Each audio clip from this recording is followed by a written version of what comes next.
Yes student, class 11th आप लोगों को lesson 5 the ailing planet the green movement role, ये आप लोगों को बाई नानी पालकी वाला के पढ़ाया जा रहा था। और इसमें एक दो पैसेज पढ़ाए भी थे। यहाँ तक आप लोग देखिए, इसके पहले वाले वीडियो में आप लोगों को यहाँ तक पढ़ाया गया था कि ये steward of the planet and responsible trustees of the legacy to future generation, कि हम इस पृथ्वी के जो हैं एक ट्रस्टी हैं, विश्वास पात्र हैं, और ये हमारी रिस्पॉन्सिबिलिटी बनती है कि हम जो हैं इसको बचाएं, इसको सुरक्षित रखें। अब यहाँ से देखिए आप लोग, the concept of sustainable development. The concept मतलब ये विचार of sustainable development. Sustainable development means होता है सतत विकास। सतत विकास की ये जो विचारधारा है वाज पॉपुलराइज्ड मीन्स फेमस हुई थी इन 1987 1987 में by the world commission on environment and development. विश्व आयोग के पर्यावरण विकास के द्वारा, इन्वायरमेंट एंड डेवलपमेंट के द्वारा इसको जो है पॉपुलराइज्ड किया गया था। कौन से विकास को? The concept of sustainable development, सतत विकास की प्रक्रिया को पॉपुलराइज्ड किया गया था विश्व world commission on environment and development के द्वारा। कब किया गया था? 1987 में। इन इट्स रिपोर्ट, और इस रिपोर्ट में इट डिफाइन किया गया था, परिभाषित किया गया था। Yes, the concept in its report it defined the idea, और इस रिपोर्ट में ये परिभाषित किया गया था द आइडिया, इस विचार को, as development that meets the need of present, मतलब जो विचार ऐसा हो जो वर्तमान की आवश्यकताओं को पूरा करे। मीट्स एंड नीड्स मतलब आवश्यकताओं को पूरा करे। विकास ऐसा हो जो वर्तमान की आवश्यकताओं को पूरा करे, विदाउट कंप्रोमाइजिंग, बिना कंप्रोमाइजिंग मीन्स होता है बिना नुकसान पहुँचाए, the ability of future generation to meet their needs. Future generation की आवश्यकताओं को नुकसान पहुँचाए बिना विकास ऐसा हो। The development that meets the needs of present, अर्थात डेवलपमेंट विकास ऐसा हो जो वर्तमान की आवश्यकताओं को पूरा करे, विदाउट कंप्रोमाइजिंग, बिना किसी समझौते के, the ability of future generation to meets their needs. Future generation अर्थात भविष्य में आने वाली आवश्यकताओं को पूरा करे बिना नुकसान पहुँचाए। विदाउट स्ट्रिपिंग, और खाली किए बिना। क्या खाली किए बिना? Without stripping the natural worlds of resources, विश्व के प्राकृतिक संसाधनों को बिना खाली किए फ्यूचर जनरेशन्स वुड नीड, जिन्हें आने वाले भविष्य में जनरेशन में, पीढ़ियों में, वुड नीड, लोगों की आवश्यकता होगी। इनके यहाँ पर इस सस्टेनेबल डेवलपमेंट का ये है कि जो डेवलपमेंट हो वर्तमान में हम ऐसा विकास करें कि ताकि आने वाले भविष्य में हम लोगों को इस तरह से प्रदान करें, हम खाद्यान्नों का, हम रिसोर्सेज का इस प्रकार दोहन न करें ताकि आने वाले भविष्य में लोगों को अच्छे से एक एटमॉस्फेयर हम प्रदान कर सकें। यहाँ से हम फिर से देख लेते हैं, development that meets the needs of present, विकास ऐसा हो जो वर्तमान की आवश्यकताओं को पूरा करे, without compromising the ability of future generation, बिना नुकसान पहुँचाए बिना, किसके? फ्यूचर जनरेशन, भविष्य में आने वाली पीढ़ियों को, टू मीट्स दियर नीड्स, ताकि उनकी आवश्यकताओं की पूर्ति हो सके। Without stripping the natural worlds of resources, हम विश्व के रिसोर्सेज को, प्राकृतिक संसाधनों का दोहन किए बिना, खाली किए बिना, फ्यूचर जनरेशन्स वुड नीड, जिनको भविष्य के जनरेशन में, पीढ़ियों को क्या है? वुड नीड, उनको आवश्यकता है। ठीक है, आगे देखते हैं। In the zoo at Lusaka, zoo मतलब जानते ही हैं, चिड़ियाघर। In the zoo at Lusaka Zambia, यहाँ की बात है जाम्बिया की। देयर इज ए केज, वहाँ पर एक पिंजड़ा है। वेयर द नोटिस रीड, जहाँ पर एक नोटिस लिखा है, the world's most dangerous animal, और उस पर लिखा है, क्या लिखा है? द वर्ल्ड्स मोस्ट, विश्व का सबसे डेंजरस मतलब खतरनाक, एनिमल मीन्स होता है प्राणी। विश्व का सबसे खतरनाक प्राणी, उसमें एक पिजड़ा है, पिजड़े पे एक नोटिस बोर्ड में यही लिखा है the world most dangerous animal, लिखा है इनसाइड द केज, और केज के अंदर, उस पिंजरे के अंदर देयर इज नो एनिमल, कोई एनिमल भी नहीं है, बट ए मिरर, लेकिन वहाँ पर एक आईना लगा है, एक शीशा लगा है, where you see yourself, जहाँ पर हम अपने आप को देख सकते हैं। कहने का मतलब अगर हम अपने आप को देखें तो तस्वीर उसमें किसकी आई, हमारी आई, और उसके ऊपर नोटिस लिखा है the world most dangerous animal, अर्थात मनुष्य इस संसार का सबसे खतरनाक प्राणी है।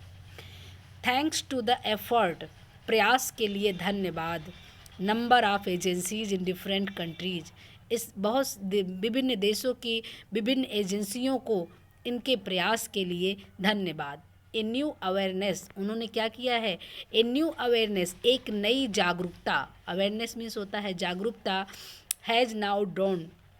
उदय हुई है, एक नई जागरूकता उदय हुई है, मतलब विश्व के विभिन्न एजेंसियों ने एक नई जागरूकता का उदय किया है upon the most dangerous animal, इस सबसे खतरनाक प्राणी के लिए, इन द वर्ल्ड, संसार में। कम से कम इन्होंने ये कहा, ये कह रहे हैं, लेखक ये कहना चाह रहा है कि उन एजेंसियों के लिए धन्यवाद जिन्होंने इन मनुष्य को उस खतरनाक प्राणी के रूप में पहचाना।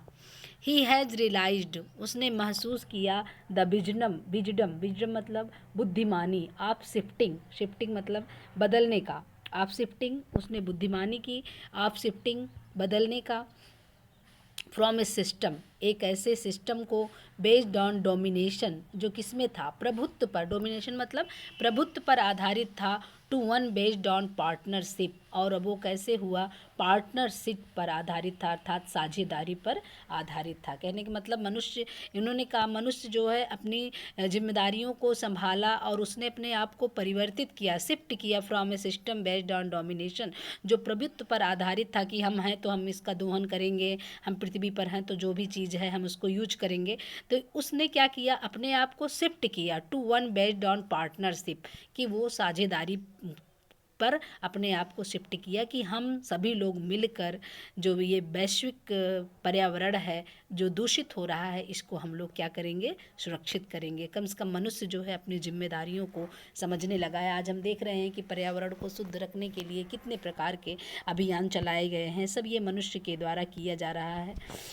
तो आज इसके लिए धन्यवाद दे रहे हैं कि मनुष्य जो है कम से कम अपने उस प्रभुत्व को भूला और इस पार्टनरशिप को, इस साझेदारी को मनुष्य क्या कर रहा है, स्वीकार कर रहा है। Scientist have catalogued about 1.4 million, अर्थात 14 लाख, वैज्ञानिकों ने हैड कैटलॉग्ड मतलब उनको सूचीबद्ध किया, अर्थात 14 मिलियन, 14 लाख लिविंग स्पाइसीज, जीवित प्रजातियों का, with which Mankind shares the earth, जिनके साथ मनुष्य क्या कर रहा है, अर्थ को शेयर कर रहा है। मतलब इस पृथ्वी पर मनुष्य ही नहीं, 14 लाख और ऐसे जीवित प्रजातियां हैं जिनके साथ हम पृथ्वी पर रह रहे हैं। एस्टिमेट्स वेरी वाइडली, जो आकलन है, एस्टिमेट मतलब जो है, जो आकलन है, वेरी वाइडली बहुत अलग है, एज रिगार्ड अगर माना जाए, द स्टिल अनकैटलॉग्ड लिविंग स्पाइसीज, अगर ऐसे और भी बहुत सारी प्रजातियां हैं जो अनकैटलॉग्ड हैं, जो सूचीबद्ध नहीं हैं, जिनकी कोई गणना नहीं है।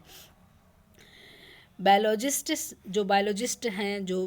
वैज्ञानिक हैं, जो जीव वैज्ञानिक हैं, रेकॉन मतलब गणना किए हैं, क्या गणना किए हैं, अबाउट 3 to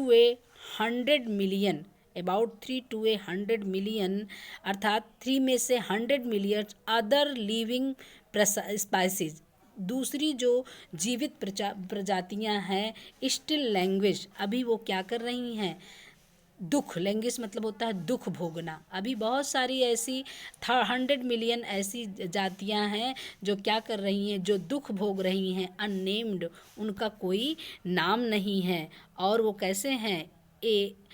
इग्नोमिनियस मीन्स होता है अपमानपूर्ण, डार्कनेस मीन्स अंधेरे में, अपमानपूर्ण, डार्कनेस अंधेरे में वो क्या कर रही हैं, जीवित हैं, अभी जीवन व्यतीत कर रही हैं, दुख भोग रही हैं। कहने का मतलब बहुत ऐसे तो 14 लाख ऐसे मिलियन स्पाइसीज हैं जिनको कैटलॉग्ड किया है, जिनको सूचीबद्ध किया है, और हम उनको जान रहे हैं कि हमारे साथ पृथ्वी पर हैं, लेकिन बहुत सारी ऐसे करीब 200 मिलियन ऐसे हैं जो लिविंग स्पाइसीज हैं, लेकिन स्टिल लैंग्वेज अभी वो कैसे हैं, वो दुख भरा जीवन व्यतीत कर रहे हैं, अननेम्ड है, उनका नाम ही कहीं नहीं है, इग्नोमिसीज वो इग्नोमिनियस वो अपमानपूर्ण और अंधेरे में अपना जीवन व्यतीत कर रही हैं, अर्थात उनका कोई भी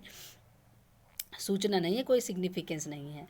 one of the early international commission, one of the early, एक इसके पहले, अर्ली मीन्स प्रारंभ में ही, अंतर्राष्ट्रीय, इंटरनेशनल मीन्स अंतर्राष्ट्रीय कमीशन, आयोग ने वाज डील्ड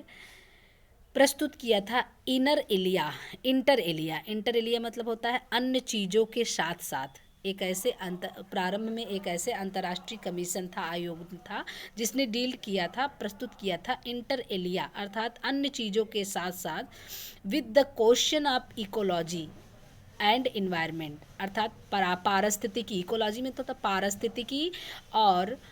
पर्यावरण के एक प्रश्न को क्या किया था, डील किया था, क्या था, वाज द ब्रांडेड कमीशन, वो कौन सा कमीशन था, वो ब्रांडेड कमीशन था, which had the distinguished Indian, जिसमें कौन थे, एक प्रसिद्ध भारतीय भी थे, उसमें एक कौन थे, उसमें एक प्रसिद्ध भारतीय भी थे, as one of its member, और उसके सदस्य थे जिनका नाम क्या था, मिस्टर एल के झा, उनका नाम मिस्टर एल के झा था। The first branded report raised, और पहली जो है ब्रांडेड रिपोर्ट जो है आई, रेज द क्वेश्चन, उन्होंने क्वेश्चन उठाया, क्या उठाया, are we to leave our successors, उन्होंने ये प्रश्न उठाया, इस आयोग ने ये प्रश्न उठाया, क्या प्रश्न उठाया, जिसमें हमारे एक भारतीय भी थे, भारत के भी थे, जिनका नाम एल के झा था,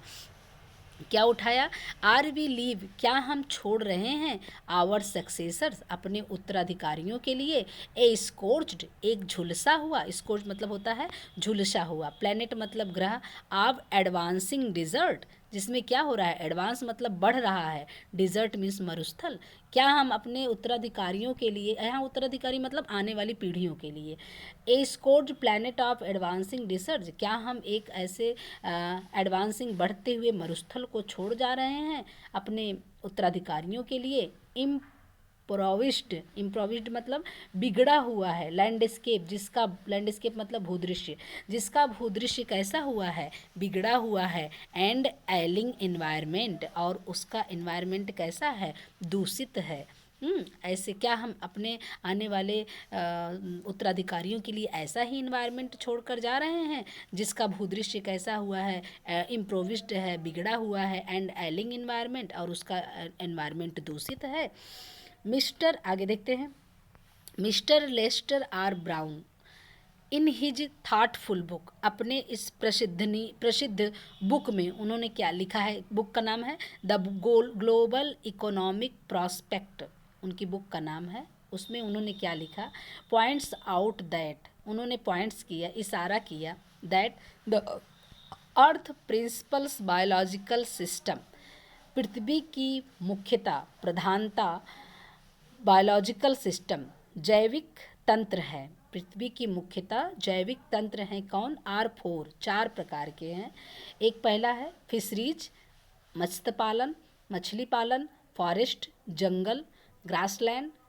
जो चरवाहा जो क्या बोलते हैं उसे, ग्रासलैंड जहाँ पर घास हो सूखता है, और एंड क्रॉपलैंड, और कृषि, 4 ऐसी चीज़ें हैं जो पृथ्वी की मुख्य बायोलॉजिकल सिस्टम है, अर्थात जैविक तंत्र हैं, and they from the foundation, और ये क्या है, ये न्यू है, they are the from the foundation, वो क्या है, एक न्यू है, and foundation of the global economic system, वैश्विक आर्थिक तंत्र के एक न्यू के रूप में ये 4 चीज़ें काम करती हैं, in addition to supplying our food, भोजन के सप्लाई करने के अतिरिक्त, in addition to supplying our food, भोजन के सप्लाई करने के अलावा के अतिरिक्त, दीज 4 सिस्टम, ये चारों जो सिस्टम हैं वर्चुअली, ये चारों सिस्टम जो हैं वर्चुअली मीन्स करीब करीब, मुख्यतः ऑल द रॉ मटेरियल, सभी कच्चा माल, फॉर इंडस्ट्रीज, उद्योगों के लिए प्राप्त कराती हैं, अब एक्सेप्ट, केवल दो चीज़ों को नहीं, एक्सेप्ट सिवाय मिनरल्स खनिज पदार्थों के, एंड